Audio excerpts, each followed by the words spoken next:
Have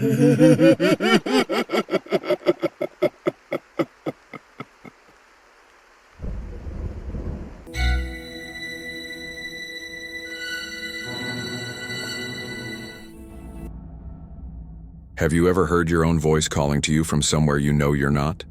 Have you ever stood frozen, listening to yourself speak words you never said, coming from a place you couldn't possibly be? What would you do if the most familiar sound in the world, your own voice, became the thing you feared most? I'm Jake Morrison, and I worked the night shift at the Crossroads Gas Station off Route 9 for 3 years. 3 years of quiet nights, occasional truckers, and the kind of small-town monotony that makes you feel safe, makes you feel like nothing bad could ever happen in a place this boring, this ordinary.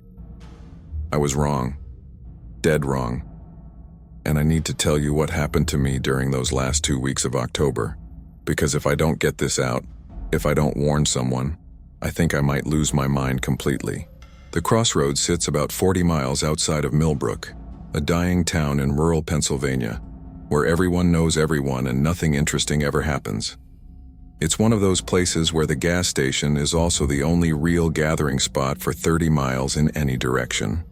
The building itself is old, built sometime in the 70s, renovated half-heartedly in the 90s, and basically left to decay ever since. Flickering fluorescent lights, cracked tile floors, and that permanent smell of stale coffee and motor oil that seems to seep into your clothes no matter how long your shift is. I'd heard about Marcus, the guy who quit right before I started my current stretch of shifts.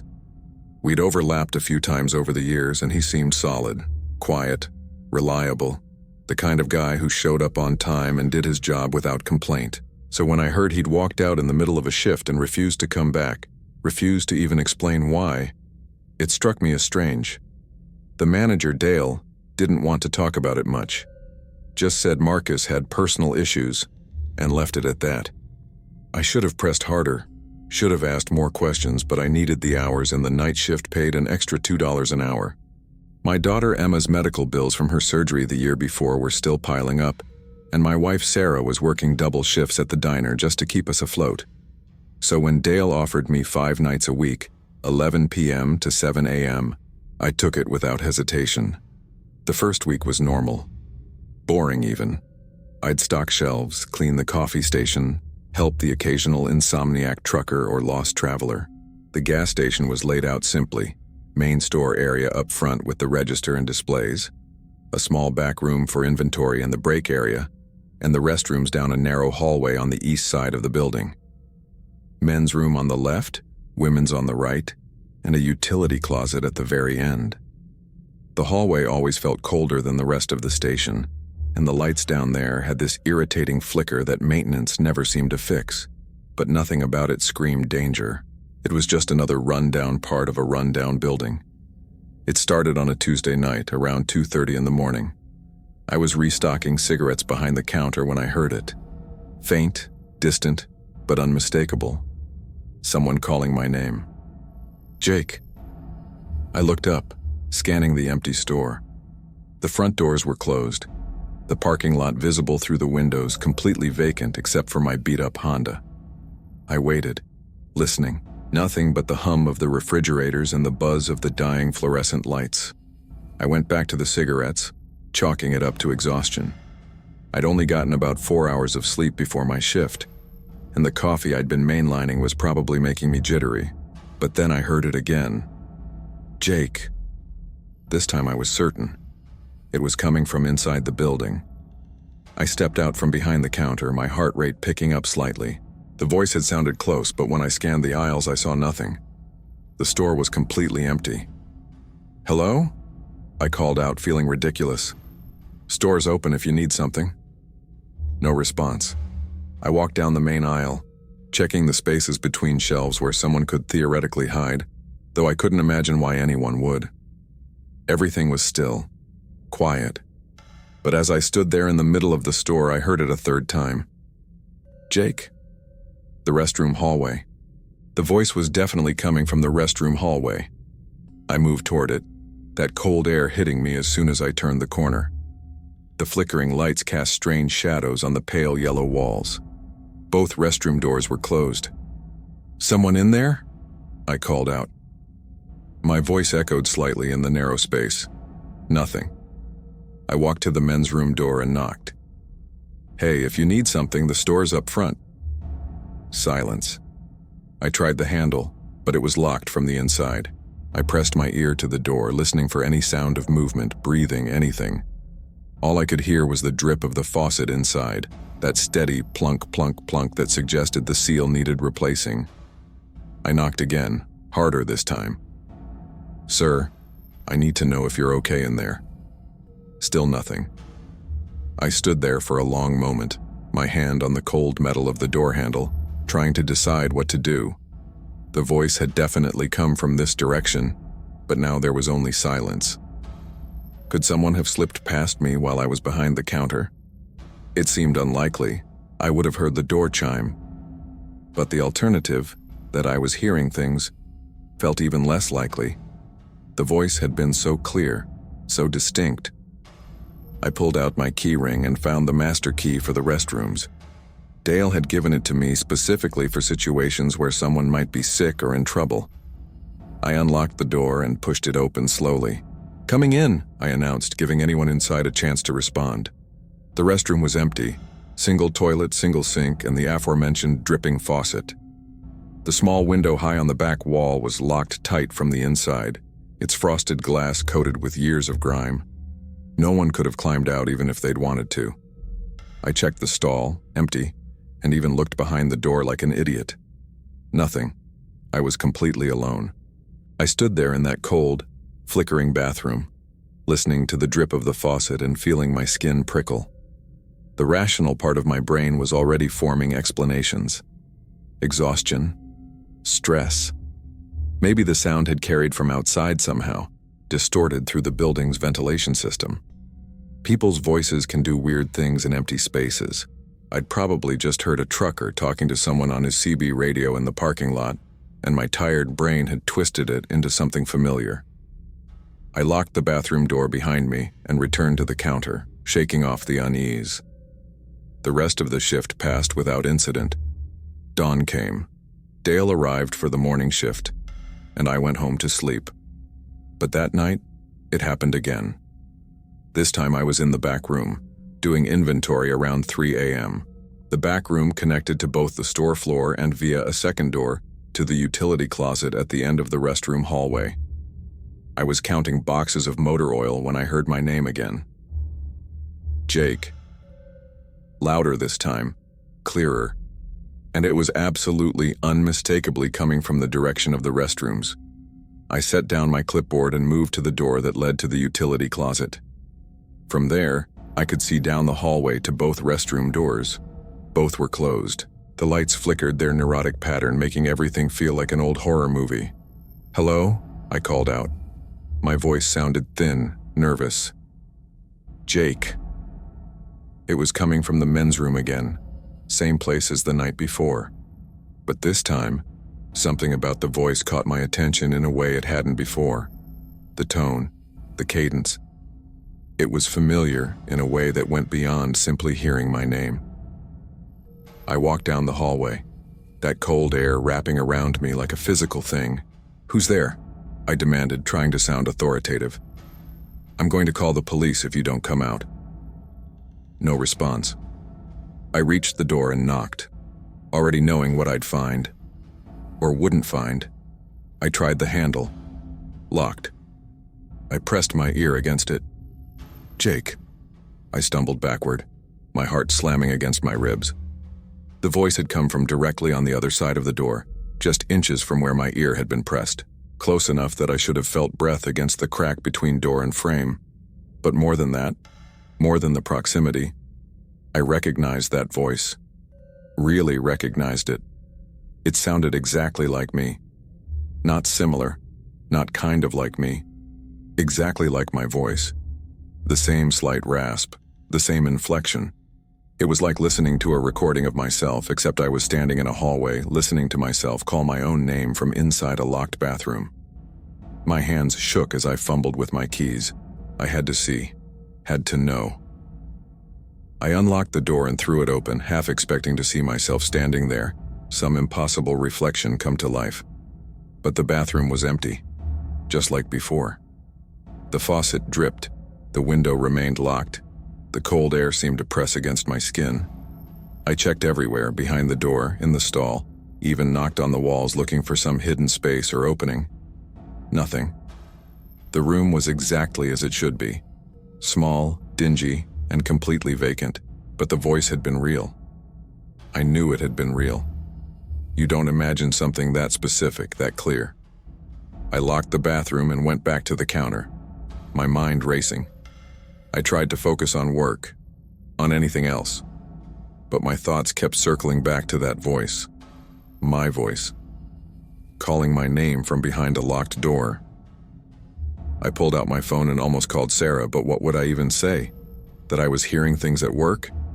She'd worry, and she had enough to worry about already. Instead, I sent her a quick text saying I loved her and I'd see her in the morning. The rest of the shift crawled by. Every sound made me jump. Every flicker of the lights drew my attention down that hallway. But the voice didn't come back. At least not that night. The next evening, I arrived for my shift already dreading what might happen. I'd spent the day trying to sleep, but every time I closed my eyes, I heard my own voice calling to me. Sarah noticed I was on edge and asked if everything was okay. I lied and said work was just stressful, that we'd been having some trouble with late-night customers. She bought it, or at least pretended to, and I left for the station feeling like a coward for not telling her the truth. Dale was waiting when I arrived, which was unusual. He normally left right at 11, eager to get home. But tonight he lingered, reorganizing the counter display in a way that seemed designed to keep him busy. "Everything good, Dale?" I asked, clocking in. He glanced up at me, and for the first time I noticed how tired he looked. Old. Dale was only in his mid-50s, but right then he could have passed for 70. "Yeah, fine. Just wanted to make sure you were all set." There was something in his tone, something off. I studied him for a moment. "Did Marcus ever tell you why he quit?" Dale's hand stilled on the candy bars he was straightening. "Why do you ask?" "Just curious." Seemed sudden. He had his reasons. Dale avoided my eyes.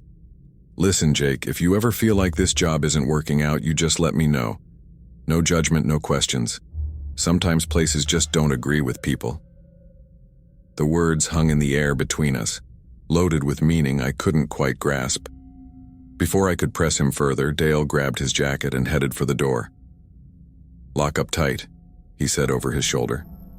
Then he was gone, leaving me alone in the fluorescent glare. I didn't have to wait long that night. At 1:15, barely 2 hours into my shift, I heard it. "Jake." I was ready this time. I'd positioned myself near the hallway, phone in hand with the camera app open. If this was real, if something was actually happening, I wanted proof.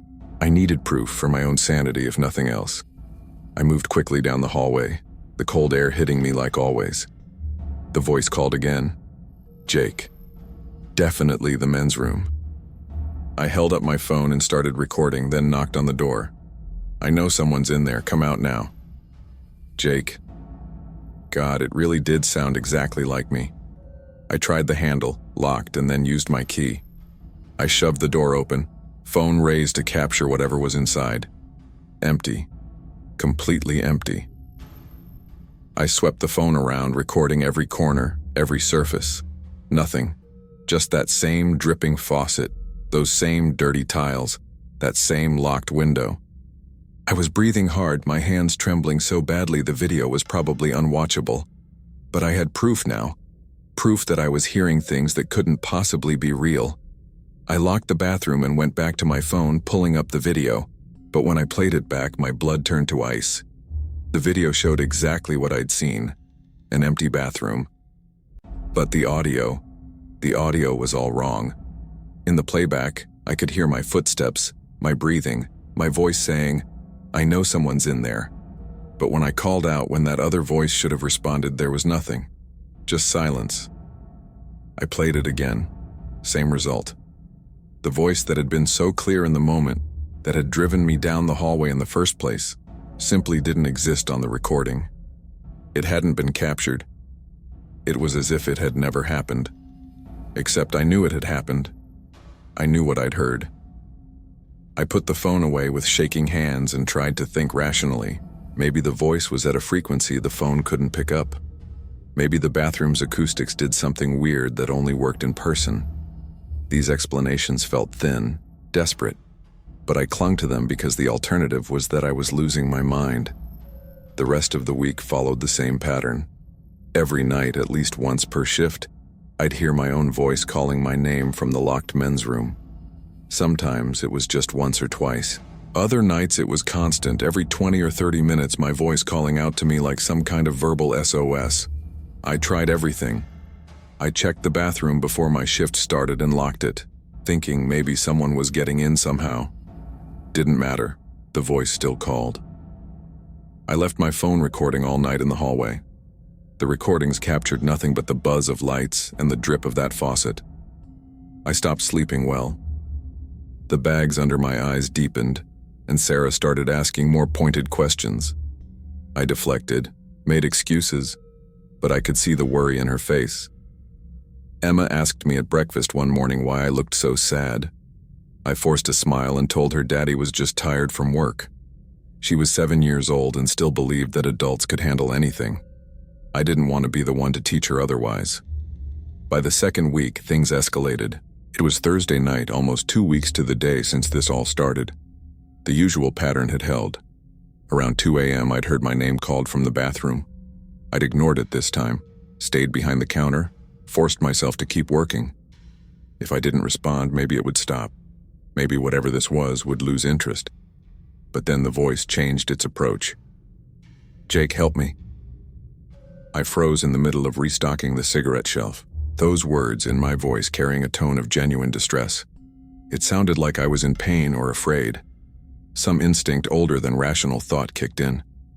Whatever was happening, whatever impossible thing was calling to me from that bathroom, it sounded like I was in trouble, like I needed help. I found myself walking toward the hallway before I'd consciously decided to move. My feet carried me down that cold corridor, while my mind screamed at me to stop, to stay away, to call someone. But who would I call? The police? And tell them what? That I was hearing my own voice in an empty bathroom? "Jake, please, I need help." The desperation in those words, in my words, was overwhelming. I reached the door, my hand trembling as I raised it to knock. But before my knuckles could connect with the metal, I heard something else. Something that made my blood run cold. "Sarah's going to leave you. She knows you're broken." My hand dropped. That voice, my voice, it knew Sarah's name, knew the fear that kept me awake at 3 a.m, the terror that my wife would eventually see me as too damaged, too much work, and walk away. How could it know that? How could my own voice, calling from an empty bathroom, know my deepest fears? "Emma's afraid of you. She sees it in your eyes." "No," I whispered. "That's not true. You're failing them. You're failing everyone, just like you always do." Every word was delivered in my exact voice, my exact tone. It was like listening to my own thoughts spoken aloud, all the dark whispers I pushed down during the day, all the self-doubt I tried to ignore. But hearing them come from outside myself, from behind that locked door, made them real in a way they'd never been before. I backed away from the door, my breath coming in short gasps. This wasn't random. Wasn't just someone calling my name. Whatever this was, it knew me. It knew what would hurt me most. "You should just walk away, Jake. Like Marcus did. Like everyone does eventually." "Marcus." The voice mentioned Marcus. I turned and ran back to the counter, my hands shaking so badly I could barely dial. I called Dale's cell phone, not caring that it was almost 3 a.m. He answered on the 4th ring, his voice thick with sleep.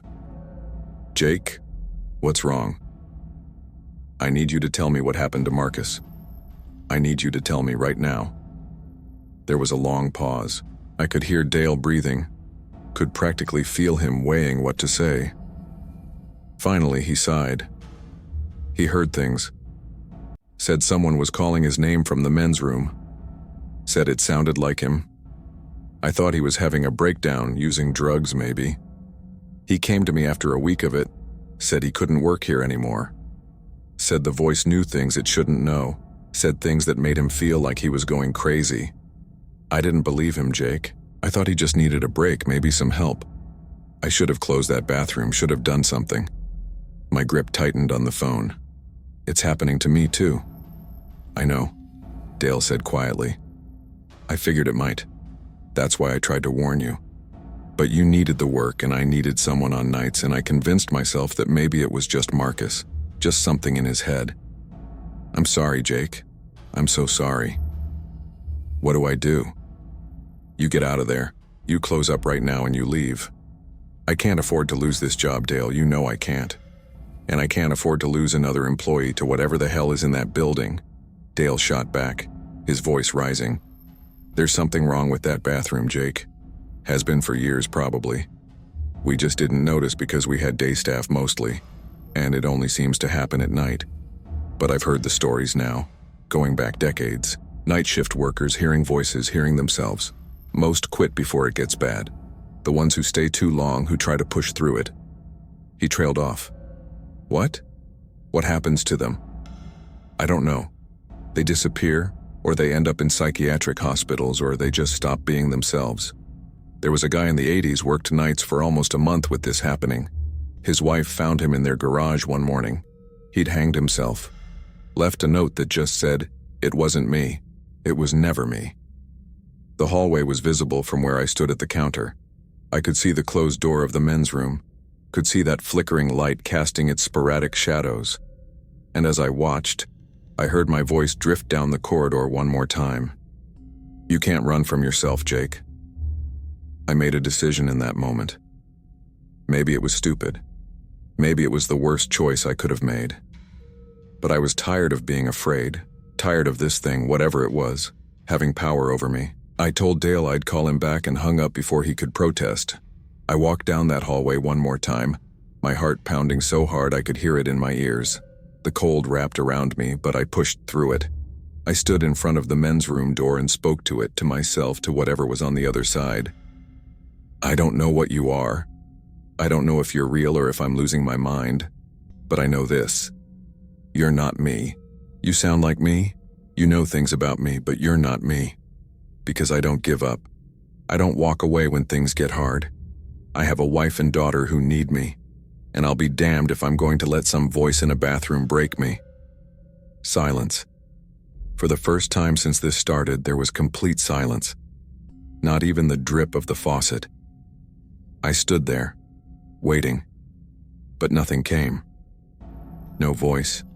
No whispers. Nothing. The cold seemed to recede slightly, and the lights stopped their flickering. The hallway felt, for the first time in 2 weeks, just like a normal hallway in a normal gas station. I don't know if what I did worked, or if whatever was in there simply grew bored with me. But I finished my shift that night without hearing another word. Dawn came. Dale arrived, looking haggard and worried, and I handed over my key with steady hands. I'm okay, I told him, but you need to do something about that bathroom. Board it up, tear it down, I don't care. But don't make anyone else work here until you do. Dale nodded, and to his credit, he followed through. The men's room was permanently closed the next week. Last I heard, they'd knocked it down entirely during a renovation and built a new one on the opposite side of the building. The hallway where I spent those 2 weeks in hell is just a supply closet now. I don't work at the Crossroads Gas Station anymore. I found a day shift job at a warehouse 20 miles away. The pay isn't quite as good, but I sleep better. I go home to Sarah and Emma, and I don't hear my own voice calling to me from places I shouldn't be. I don't know what I encountered in that bathroom.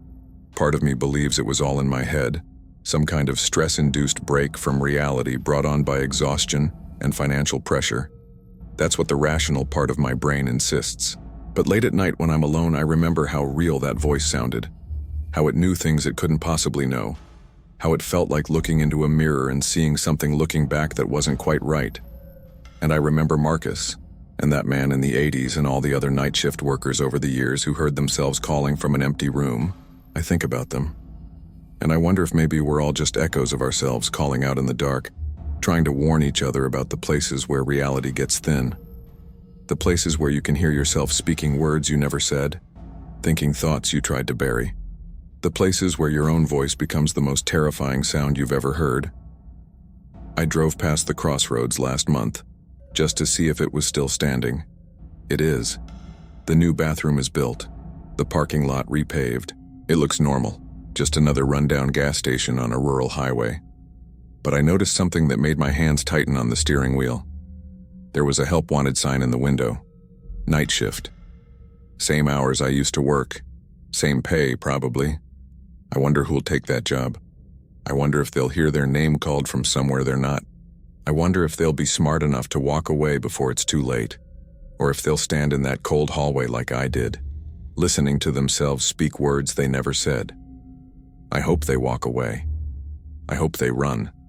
Because some jobs aren't worth it no matter how much you need the money. Some places are wrong in ways that don't make sense, in ways that can't be explained or rationalized. And sometimes the most dangerous thing in the world is hearing your own voice telling you things you already fear are true. If you've ever worked a night shift in an old building, if you've ever heard something that sounded too familiar, too personal, too impossible to be real, trust your instincts. Walk away. Some mysteries aren't meant to be solved. Some voices aren't meant to be answered. I still hear it sometimes, you know. Not often, and never as clear as it was in that hallway. But late at night, when I'm between sleep and waking, I sometimes hear my voice calling my name. Just once. Just a whisper. And I lie there in the dark next to Sarah, listening to her breathe, reminding myself that I'm here, I'm real, and whatever called to me from that bathroom didn't win. I'm still here, still myself, still fighting to stay that way. But I never answer. I never respond to that voice when I hear it, because I learned something important during those 2 weeks at the Crossroads Gas Station.